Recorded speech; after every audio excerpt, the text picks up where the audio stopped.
Making sales social, like what I think of when I hear that is sales it shouldn't be mechanical, it shouldn't be forced, it shouldn't be scripted, it should be relaxed, and you should really enjoy like the person you're selling to. You should really enjoy it. And it should be a wonderful, enjoyable experience for you and for them. Welcome to the Making Sales Social podcast, featuring the top voices in sales, marketing, and business. Join Bryn Tillman and me, Bob Woods, as we each bring you the best tips and strategies our guests are teaching their clients, so you can leverage them for your own virtual and social selling. Enjoy the show.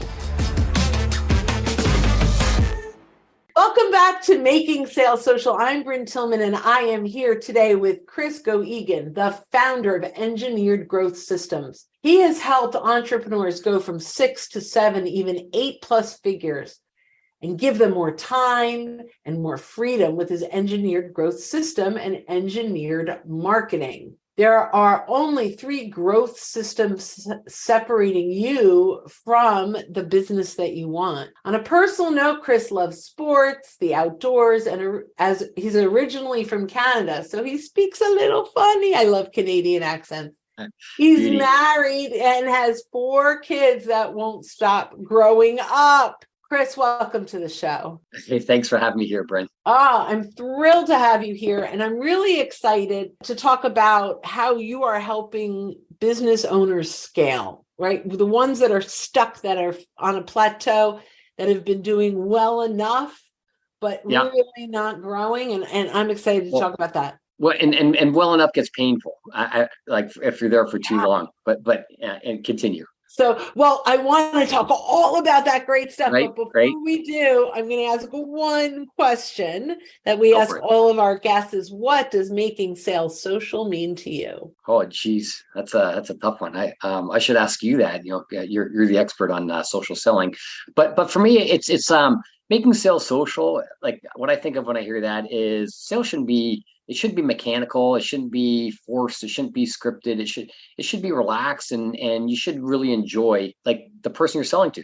You should really enjoy it, and it should be a wonderful, enjoyable experience for you and for them. I love that. I don't know that we've gotten that answer in our over 180 episodes, so that's pretty cool. That's a good one. Maybe we have, I just forgot, but I like it. I like it a lot. So, all right, let's go back to the 3 core growth systems separating business owners from the success that they dream of. Because usually to get businesses off the ground, it takes a whole heck of a lot of work, as you know, to get going, to get past 6 figures. You know, you say yes to anything and everything because you need it for cash flow. But then kind of once you start getting past like 6 figures into 150, 200 multiple, like low multiple 6 figures, then you get a chance to breathe a little bit. Mm-hmm. And then you look at, okay, well, if some people just want to stay there, and that's fine. But for people that want to go on, want that next level growth, you gotta look at things a little bit differently. You know, what got you here won't get you there. And so you gotta replicate yourself and take what you do so well, and then have systems built to do that. I like my good friend Michael Gerber. He's got this really simplistic model. He talks about this 3-legged stool, and where you got the 3 legs are lead generation, lead conversion, and client fulfillment. Got to get leads, close leads, and deliver on the leads. And if you have a 3-legged stool, if any one of those legs is gone, that stool topples, right? So when we're looking at systems, like overall, it's like there's marketing systems, sales systems, and fulfillment systems. Now, understandably, there's more systems than that, but you got to find a way to systematize those to take yourself out of the one doing it, being the magic everywhere. Like where if you don't do anything, nothing happens. Pull yourself out from being the magic and have systems and people like do that, instead of you doing it. I love that. And I happen to be a huge fan of the E-Myth. I think it's amazing. So that's Michael Gerber. And is a lot of what you do based on the E-Myth. And before you answer that, my big 40,000 view takeaway of the E-Myth is, if I went on vacation for 6 months, would my business run? Would it have all the steps and the processes to run? And so I love that way of thinking. So is that sort of your approach in scaling and helping these business owners scale? It is my approach, but it didn't come from eMyth. Oh, I didn't mean to. Yeah, I yeah, just but it's making it so you're not needed in the day-to-day business, because because like when you get going, you basically create for yourself a job, a job to replace what you're doing before, or maybe just start a business up, you're an entrepreneur to begin with, but you create a job, and then if that's not where you stay, it ends up being like a low paid crummy job, or it could be a higher paid job. But if you want to grow a business, you got to have the business work for you. So you talk about taking 6 months off. How about taking 6 hours off? Most people can't. yeah can't. They're tethered to their phone. They can't leave their phone off for a day. They can't go away for a weekend. They can't take a 2-3 day vacation. They can't do any of that. But yeah, if you want to untether yourself and take 6 months off, or 6 weeks off, or 6 days off, then yeah, absolutely, you have to look at your business differently from a system standpoint. This is a great segue into that. How do we first look at our business differently? That's a great question. My answer is always the same with that, and it's not what people think. What you got, yeah, the first thing you got to do is you got to step back, because entrepreneurs and business owners are busy. Like you're so busy being successful that you don't have a lot of time to think.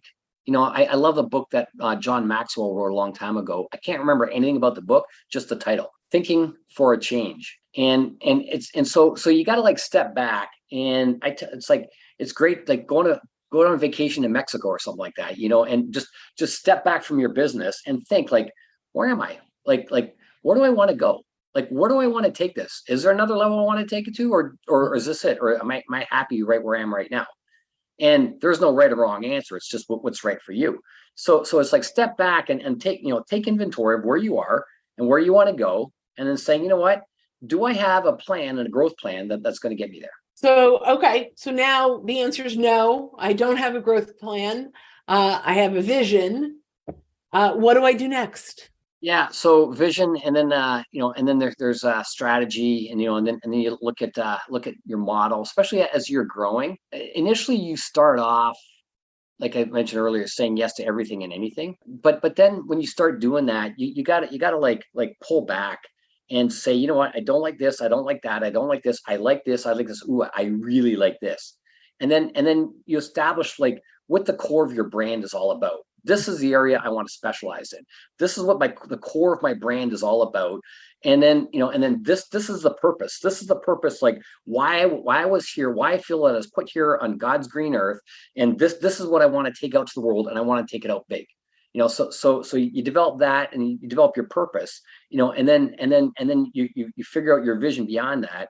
And then we get into practical tactical, we get into the strategy, we get into the model. And then we get into the 3 core systems, for to drive that just growth. high level. What are those 3 core systems? Yeah, so I was in engineering. I left engineering, got into sales, banged out over 100,000 cold calls. I actually counted it, 100,000 cold calls. And my grand summation of over a decade doing straight sales was that there's 3 types of prospects. That's it. No more, no less. It's cold prospects, warm prospects, and hot prospects. And so when we're looking at this from a system standpoint, let's build a system for each. So many people that they try to cram everybody into one funnel, and they try to cram. And we've all been exposed to this. You try to cram. If you're a cold or warm prospect, you're not looking to buy, and you're crammed into this buy now funnel. Well, it gets annoying, and nobody likes that. So instead of that, it's let's just. Looking to up your LinkedIn game? The Social Sales Link team has you covered with our LinkedIn Sales Accelerator, a guided social selling program that includes training, coaching, and so much more. Visit socialsaleslink.com/in for more details. Again, that's socialsaleslink.com/in. Talk to colds the way colds would want to be talked to. Let's talk to warms accordingly. Let's build a system to handle and nurture and warm the warms until they're hots. The hots we can close, and the hots are happy to be closed. Like somebody said before, Chris, I don't want to be chased until I'm ready to buy, so it's we have 3 separate systems, one for colds, one for warms, one for hots. Hots are today's dollars, warms are tomorrow's dollars. And when we build these systems and look at it from a system standpoint, meet them where they're at and help them, then we can have phenomenal growth. Like this is how took one company from startup to largest in the world in 3 years. It's we looked at it, let's just treat people accordingly, and they loved it. Interesting. And then do they move through the funnel or pipeline based on their engagement? So I go from cold to warm, like the system does that? Well, the system does it, but see, here's one thing that I found, Bryn, is I can't make somebody go from a cold to a warm to hot. I can't do that.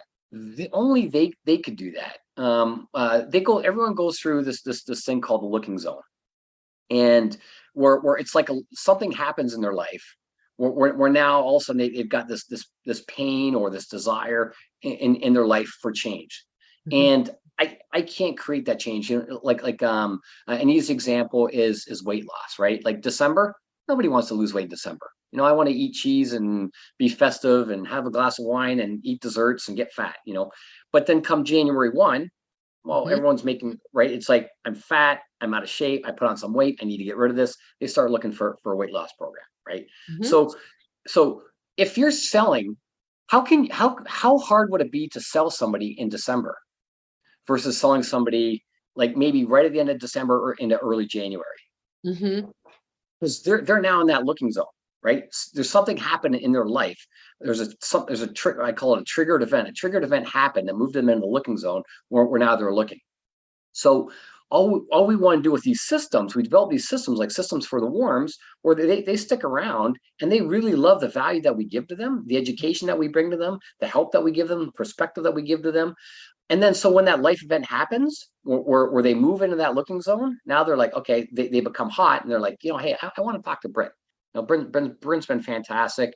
I don't know if I'm going to work with Bryn or not, but I like Bryn and I'm going to talk to her. And a lot of people are just like, no, Bryn's the one. Bryn's the one. I don't care. It's like, this is where, I had somebody like call me up after, weeks or months, or I had a guy 10 years, Chris, I don't know if you remember, but I saw you speak at this place and I really enjoyed this, what you've been sending me, and here's my situation. I'm great with hots.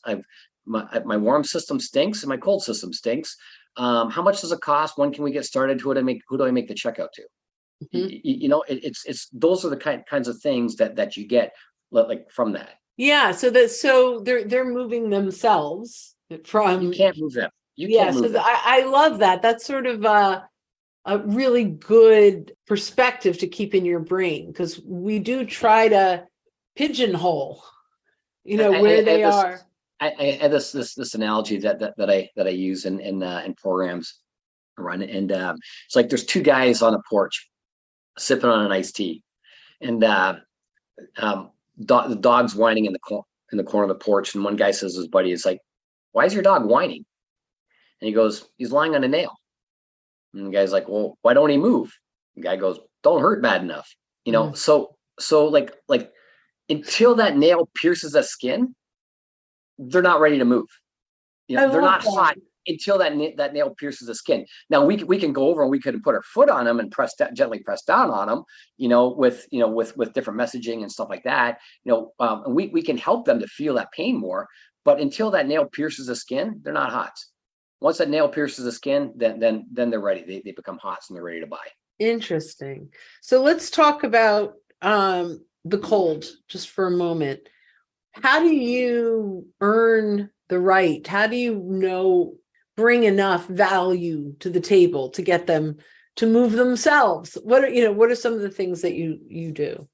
Yeah, so it's really a matter of just giving them high value content that matches where they're at, to keep them around long enough until they become like a warm and a hot. Now, if you're in a big market, you don't really need to worry about cold so much. If you're in a small market, I was working with one company, and their market was at about 100 clients. That was their total market. So it's like, okay, well, we're going to develop a program for the colds, and colds have no problem. They have no problem. So you can't sell them a solution. So you give them things that are interesting, and colds will invest 30 seconds with you, maybe a minute, but 30 seconds. So read an article, maybe watch a clip of a video, like some stats, stuff like that. So you just give them stuff that matches that attention span. Worms are they're not ready to buy yet. Worms know they have a problem, and they're looking at potential solutions, and they're just trying to figure out if they want to invest time, money, and energy to solve their problem. They don't know if they want to solve their problem or not yet. And worms will consume more stuff. They'll consume 5 to 20 minutes, maybe like longer sometimes, of stuff. So we give them high value stuff where they're at. Hots will consume anything and everything that you have. So it doesn't matter. I hope I answered your question. Yeah, no, that's great. Maybe I took off. There was a rat that ran by or something like that. No, I mean, I look off when I'm contemplating, and I shouldn't do that. I need to keep. It's excellent. Very, very good. Okay. So I can't believe how fast this is going. Let me ask you one last question, which is, what question didn't I ask you that I should have? Oh my gosh. Which one of my 4 kids is my favorite kid? Oh, no, we should never say that publicly. They always ask me that, it's like, it depends on the day. It's just really like, it's just really about businesses and what they want to accomplish, like what they want, so there's no magical one question that, or maybe I should have had a better answer, for that, but maybe I'm too practical, with stuff. Oh, well, then I'll change it and say, what is the first thing a business owner should do? They're probably a little warm right now, if they're hanging out. Where would they find the content from you to consume? Yeah, good question. So, because people are usually like, who's this Chris guy who placed my name with your name, for your clients? Like, who's this Bryn gal? Like, what's she all about? Who is she anyhow? Can I trust her? Is she one of those like people, but I kind of like her, so for me, I have different resources. It's like, you can go to, go to my website, chrisgoegan.com, and there's a 3 systems guide. It's a great way to to go and kind of learn more, poke around the website, learn about me. But there's also stuff on LinkedIn, different articles and stuff like that I've written.